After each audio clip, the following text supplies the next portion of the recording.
प्यारे भाई और बहनों, आप सभी को हमारे YouTube चैनल सेवक मिनिस्ट्रीज में स्वागत है।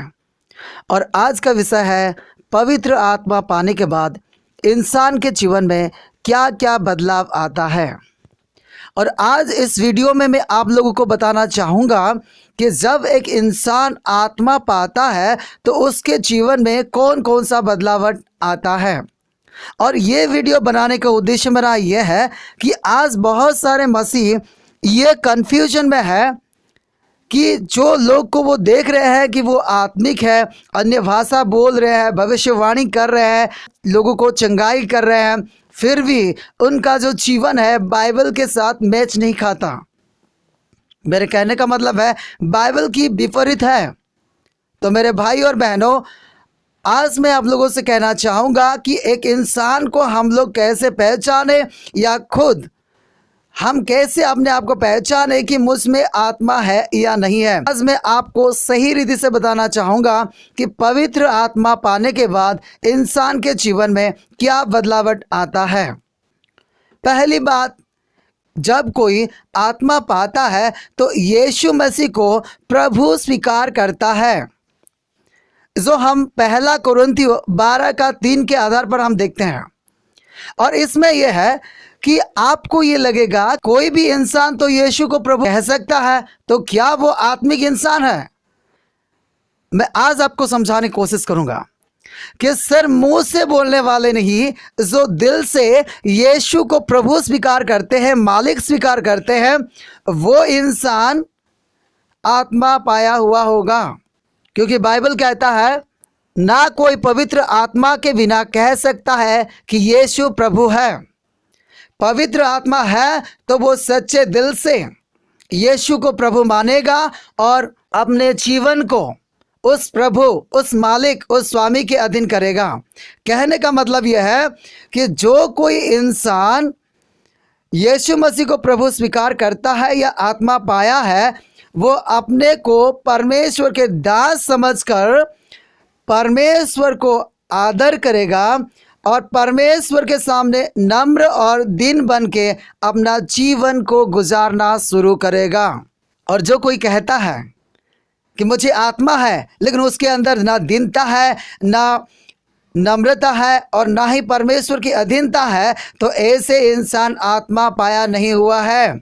और जो आत्मा पाया हुआ है तो उसके अंदर नम्रता, दीनता और अधीनता दिखाई देता है।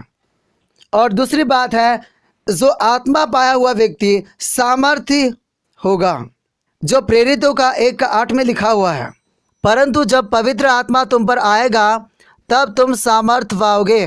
मेरे भाई और बहनों, हर कोई जो भी आत्मिक इंसान है, जो आत्मा पाया हुआ है, वो पवित्र आत्मा से भरपूर होगा, वो निडर होगा, वो लोगों को डरेगा नहीं, बस वो परमेश्वर को डरेगा और ज्ञान से परिपूर्ण होगा, परमेश्वर के वचन से परिपूर्ण होगा और परमेश्वर की ओर से जो उसे कार्य मिला है वही कार्य करेगा।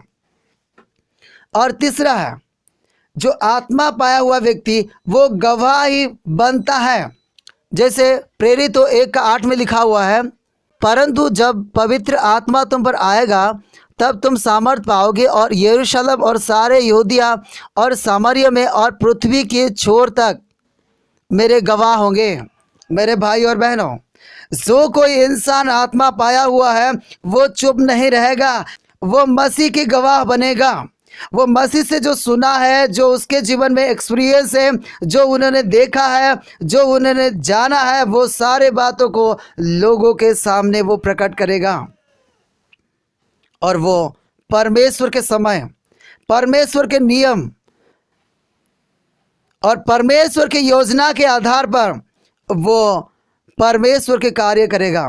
वो सुसमाचार सुनाएगा, वो अपने जीवन में घटा है उसके बारे में वो दूसरे को बताएगा। और वो कभी डरेगा नहीं, इसलिए वो हमेशा तैयार रहता है कि जीवन में कभी भी कुछ भी हो, वो कीमत चुकाने के लिए तैयार रहता है। वो दुख हो, सुख हो, परेशानी हो, कोई भी स्थिति क्यों ना हो, वो परमेश्वर के बारे में वो गवाही देता है। और चौथा, जो आत्मा पाया हुआ व्यक्ति वो दूसरे के लाभ पहुंचाने के लिए कार्य करता है। जो पहला कोरिन्थियों उसका 12 का 7 में हम लोग देखेंगे, किंतु सबके लाभ पहुंचाने के लिए हर एक को आत्मा का प्रकाश दिया जाता है। मेरे भाई और बहनों, जो इंसान आत्मा पाया है उसके अंदर आत्मा का प्रकाशन भी आएगा, और वो इंसान हमेशा दूसरे की भलाई के लिए, दूसरे के लाभ पहुंचाने के लिए कार्य करेगा। ऐसा नहीं कि वो खुद के लाभ के लिए, खुद अमीर बनने के लिए, खुद के नाम कमाने के लिए वो काम करेगा। कहने का मतलब है कि वो लोगों की भलाई के लिए, उनकी आत्मिक और शारीरिक लाभ पहुंचे, और इसीलिए वो प्रयास करेगा। वो इंसान आत्मिक है। और यदि इसका विपरीत वो करता है तो वो आत्मिक नहीं, वो छल वाली आत्मा के बस में है। तो मेरे भाई और बहनों, इस बारे में आप गौर दे के सोचिए, अपने आप को परखिए और जानिए कि आप पवित्र आत्मा पाए हो या नहीं हो। यदि नहीं हो तो आज अपने सारे गलती को स्वीकार करें, परमेश्वर से माफ़ी मांगे, प्रार्थना करें, परमेश्वर मुझे आत्मा दीजिए। यदि आप सच्चे दिल से प्रार्थना करोगे तो परमेश्वर आपको आत्मा देंगे। परमेश्वर इस वचन से आप सभी को आशीष दे। आमीन।